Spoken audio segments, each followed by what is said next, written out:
Hello students, SP children academy के online classes में आपका स्वागत है।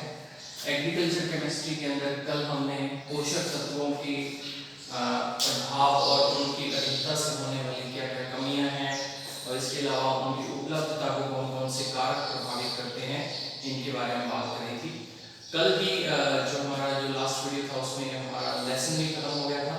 आज हम नया लेसन स्टार्ट कर रहे हैं और आज का जो हमारा लेसन है वो फर्टिलाइजर से संबंधित है या उर्वरकों से संबंधित है। तो हमारा लेसन जो है वो रहेगा, ये आपका क्लास एग्रीकल्चर का 8वां लेसन है। तो इसमें देखिए क्या है, उर्वरकों की मृदा में अभिक्रिया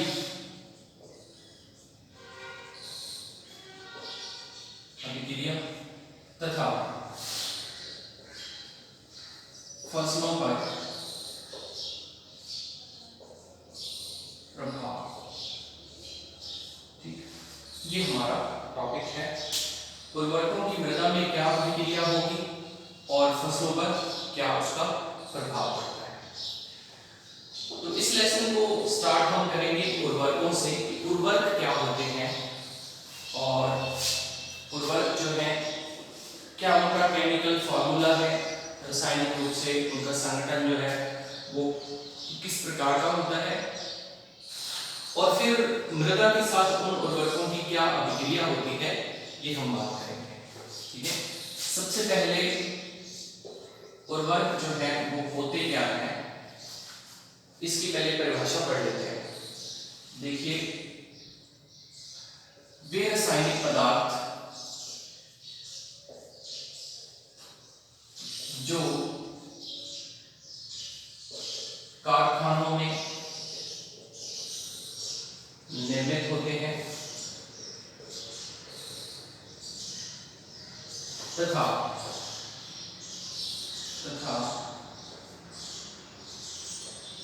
फसलों को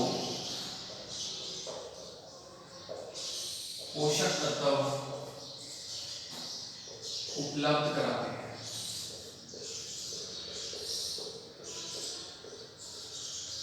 फसलों को पोषक तत्व उपलब्ध कराते हैं, ऐसे रासायनिक पदार्थ जो हैं उनको क्या कहा जाता है, उर्वरक कहा जाता है।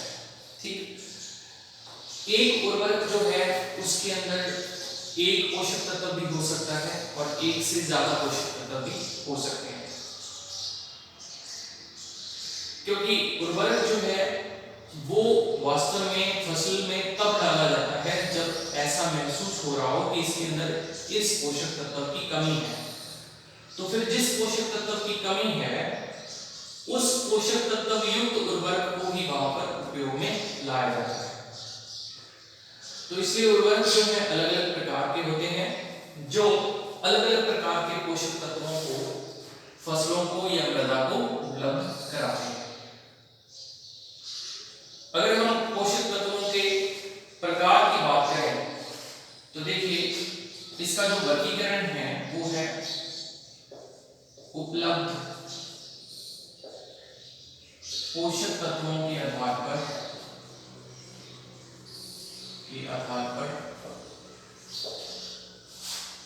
उर्वरकों का वर्गीकरण। तो अपने वर्गीकरण के बारे में डिस्कस कर लेते हैं।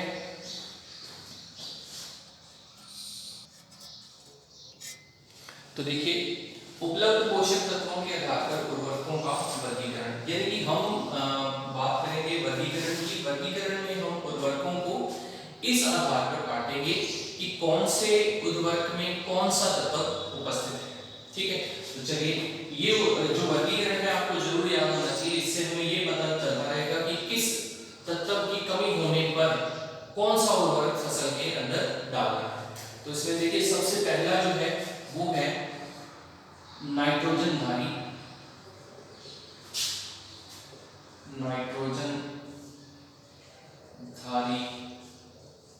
उर्वरक। ठीक, नाइट्रोजन धारी उर्वरक का मतलब कि ऐसा उर्वरक जिसके अंदर नाइट्रोजन की मात्रा, प्रचुर मात्रा उपस्थित होती है। फिर इसके बाद में सेकंड आता है फॉस्फेटिक उर्वरक। फॉस्फेटिक उर्वरक के अंदर आ जाएगा जिसके अंदर फास्फोरस और फॉस्फेट दोनों ही चीजें क्या होती हैं, उपस्थित होती है। बेसिकली तो क्या है कि फास्फोरस की जरूरत होती है पादपों को, लेकिन वो फास्फोरस जो है फॉस्फेट के रूप में उपस्थित होती है। फॉस्फेट के बाद में नेक्स्ट आ जाता है तीसरा पोटेशिक उर्वरक। पोटेशिक उर्वरक के अंदर आ जाएगा ऐसे उर्वरक जिनके अंदर पोटेशियम प्रेजेंट होता है। हम बार बार जैसे पढ़ते हैं एग्रीकल्चर के अंदर की पादपों को नाइट्रोजन, फास्फोरस और पोटेशियम की जरूरत है। तो पहला देखिए नाइट्रोजन उर्वरक, दूसरा फास्फोरस और तीसरा पोटेशियम उर्वरक हो गया। फिर इसके बाद में चौथा जो है इसके अंदर वो हो जाएगा कंपाउंड फर्टिलाइजर या फिर यौगिक उर्वरक। और पांचवा जो है इसके अंदर हो जाएगा एकल उर्वरक।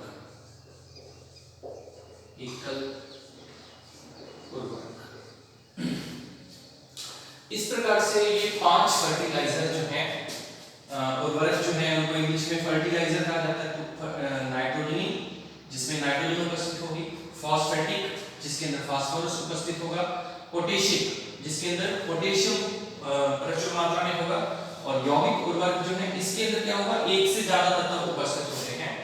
ठीक है, यौगिक के अंदर एक से ज्यादा एलिमेंट जो है, एक से ज्यादा पोषक तत्व उपस्थित होंगे, और एकल उर्वरक जो है इसके अंदर केवल एक पोषक तत्व जो है वो उपस्थित होगा।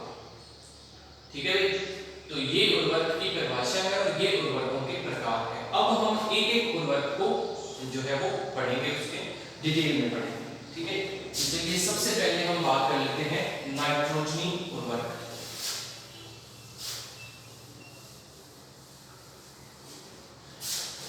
सबसे पहला जो उर्वरक आएगा वो होगा नाइट्रोजन धारी उर्वरक।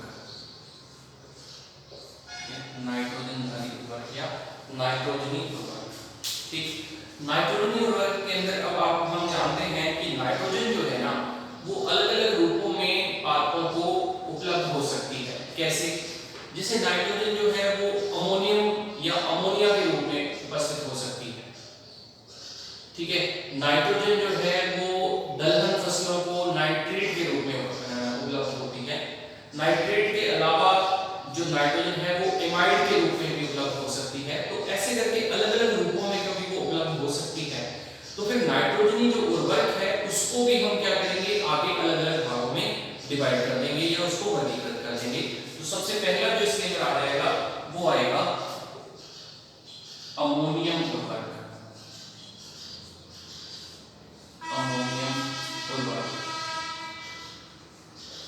अमोनियम उर्वरक में आपको याद रखना है कि इसके अंदर जो नाइट्रोजन है वो किस रूप में उपस्थित होगी, अमोनियम के रूप में उपस्थित होगी। ये अमोनियम का फार्मूला है। ठीक है, अमोनियम NH3 के ऊपर अगर आप एक H जोड़ देते हो तो वो अमोनियम बन जाता है। अमोनियम उर्वरक जो है उसकी खास बात ये है कि जब ये जड़ों के ऊपर चिपक जाता है तो जल जो है इसके ऊपर कोई अपना असर नहीं दिखाता, यानी कि जल इसको उन जड़ों से अलग नहीं कर पाता। तो इसलिए जो अमोनियम उर्वरक होते हैं वो ऐसी फसलों को दिए जा सकते हैं जिनमें पानी की मात्रा अधिक होती है या जिनकी जड़ों में पानी अधिक होता है, या फिर ऐसी फसलें जहां पानी खड़ा रहता है, जैसे धान की फसल है उसमें पानी जो है वो हमें ज्यादा मात्रा में देना पड़ता है। तो ऐसे जो फसलें हैं उनमें अमोनियम उर्वरक जो है वो काम में लाया जा सकता है। अमोनियम उर्वरक जो है इसके अंदर अमोनियम जो है वो निक्षालन की प्रक्रिया या जो रासायनिक प्रक्रिया है उसके द्वारा जड़ों से पृथक नहीं होता।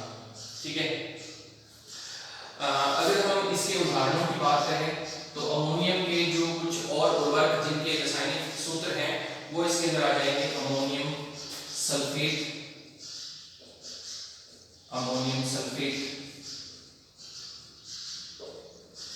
ठीक, इसका फार्मूला होता है NH4 कोल्ड ट्वाइस SO4, और दूसरा है ammonium chloride, ammonium chloride NH4Cl। ठीक, तो ऐसे ये दो एग्जाम्पल हैं, आप दोनों में देख रहे हैं कि अमोनियम उपस्थित है इसके अंदर।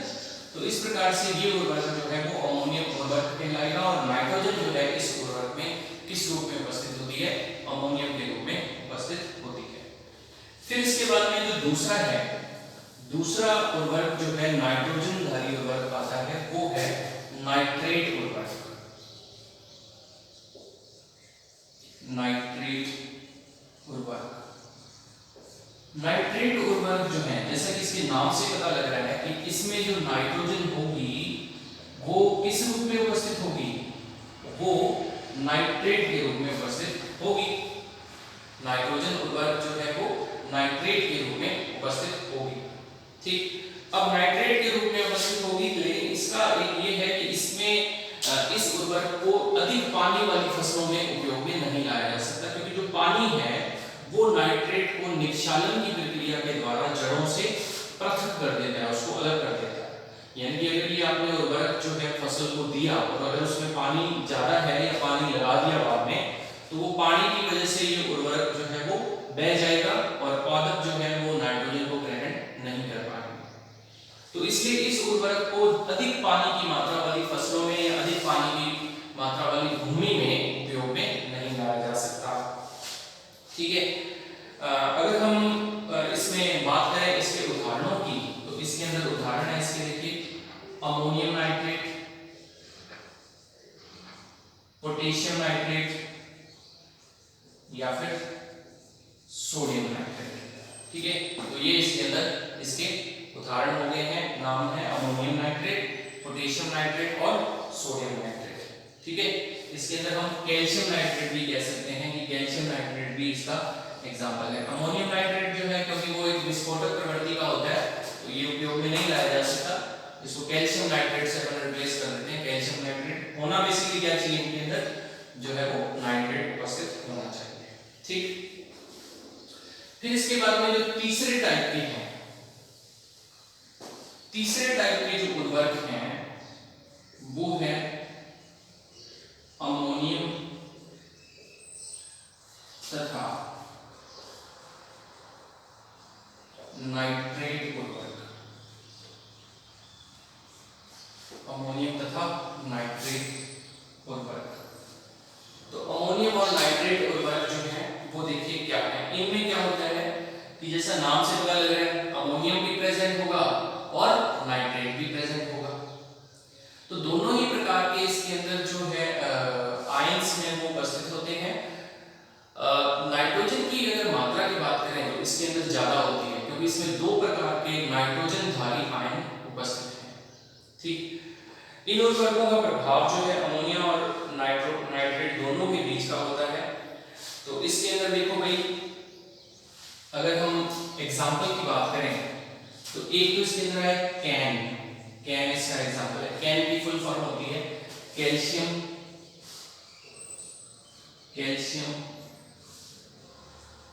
Ammonium nitrate, calcium ammonium nitrate. दूसरा जो मैंने अभी आपको लिखवाया था अमोनियम नाइट्रेट। ठीक, इसमें रासायनिक रूप से बदलाव करके इसको उपयोग में ले आते हैं। और अमोनियम नाइट्रेट के अलावा इसके अंदर आ जाएगा आपका जो है वो कि ammonium sulphate nitrate, ammonium sulphate nitrate. ठीक है, अमोनियम सल्फेट नाइट्रेट। ठीक, तो इस प्रकार से क्या है कि ये अमोनियम और नाइट्रेट उर्वरक जो है मुख्यतः हमें ये याद रखना है कि इसके अंदर अमोनियम और नाइट्रेट दोनों ही प्रेजेंट होंगे और अमोनिया की मात्रा जो है इसके अंदर ज्यादा पाई जाती है। फिर इसके बाद में चौथा जो है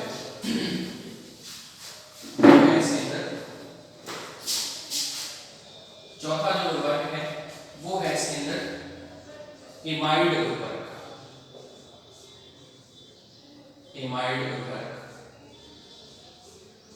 एमाइड उर्वरक जो है, एमाइड एक कार्बनिक पदार्थ होता है, कार्बनिक यौगिक है, और एमाइड उर्वरक जो है वो कार्बन के एक क्रियात्मक समूह से संबंधित होता है भाई। तो एमाइड उर्वरक जो है वो, इसमें अगर मैं एमाइड के फार्मूले की बात करूं तो होता है RCONH2। ठीक, ये एमाइड है, एमाइड। ठीक, इसको हम एमाइड बोलते हैं। और आप देख रहे हैं कि इसके अंदर कार्बन उपस्थित है, ऑक्सीजन उपस्थित है और नाइट्रोजन उपस्थित है। R का मतलब यहाँ पर एल्किल समूह होता है, ये कार्बनिक समूह होता है जिसके अंदर कार्बन जो है वो उपस्थित होते हैं। तो एमाइड उर्वरक जो है वो, उनमें कार्बन और नाइट्रोजन तथा ऑक्सीजन तीनों ही जो यौगिक हैं, तीनों के जो तत्व हैं वो जो है वो उपलब्ध हो जाते हैं। ठीक है, तो इसके अंदर एमाइड उर्वरकों में आपको ये याद रखना है कि इनको कार्बनिक उर्वरक भी कहा जाता है। ठीक है, कार्बनिक उर्वरक क्यों कहा जाता है? क्योंकि इसमें कार्बन उपस्थित है, इसलिए। ठीक, अगर मैं यहां से R को हटा दूं, अगर यहां से R को हटा दिया जाए और इसकी जगह NH2 जोड़ दिया जाए, ये देखिए इस प्रकार से, अगर R को हटाकर इसकी जगह NH2 जोड़ दिया जाए तो ये फार्मूला किसका हो गया? यूरिया का हो जाता है। यानी कि जो एमाइड उर्वरक हैं, अगर संरचना की दृष्टि से देखे जाए तो वो क्या होते हैं? यूरिया जैसे ही होते हैं। लेकिन इसके अंदर जो नाइट्रोजन की मात्रा देखें दूसरे यौगिकों की अपेक्षा, तो नाइट्रोजन इसमें कम है। तो एमाइड उर्वरक जो है वो नाइट्रोजन देते तो हैं, लेकिन उसकी उपलब्धि जो है पादप के लिए वो देर से होती है। ठीक, तो ये आपको इसमें याद रख लेना है एमाइड उर्वरक में। इसके अंदर अगर हम एग्जाम्पल की बात करें तो एमाइड उर्वरक के अंदर एक एग्जाम्पल है साइनामाइड, कैल्शियम साइनामाइड। ठीक है, कैल्शियम साइनामाइड। ठीक, ये इसका मैं नाम लिख देता हूं, कैल्शियम साइनामाइड। ये इसका एग्जांपल है, कैल्शियम साइनामाइड। ठीक है, चौथे प्रकार के जो यौगिक हमने पढ़े थे वो थे इसके अंदर, ये चार ही प्रकार के हैं, नाइट्रोजन उर्वरक जो है वो चार प्रकार के हैं। और इसमें जो है आपको ये याद रख लेने हैं। अगर इनमें सब के अंदर अगर मैं कंपैरिजन करूं कि नाइट्रोजन जो है वो सबसे ज्यादा किस उर्वरक में मिलती है, तो वो आपको याद रखना है कि यूरिया में मिलती है। यूरिया में नाइट्रोजन जो है वो 46% होती है। ठीक है ना, तो उर्वरक की दृष्टि से इसीलिए आपने देखा होगा कि हमारा जो क्षेत्र है, इस क्षेत्र में उर्वरक फर्टिलाइजर की मैं बात करूं तो सबसे ज्यादा यूरिया यूज करते हैं। ठीक है, इसके अलावा जैसे डीएपी है, डाई अमोनियम फॉस्फेट, तो वो तो फॉस्फेटिक ग्रुप में आ जाएगा, उसमें हम उसको पढ़ेंगे। लेकिन अगर नाइट्रोजन की दृष्टि से देखें तो यूरिया सर्वाधिक उपयोग में लाई जाती है, और यूरिया में नाइट्रोजन मात्रा के हिसाब से सर्वाधिक होती है, यानी कि 46% इसके अंदर नाइट्रोजन उपस्थित होती है। ठीक है, तो ये आज हमने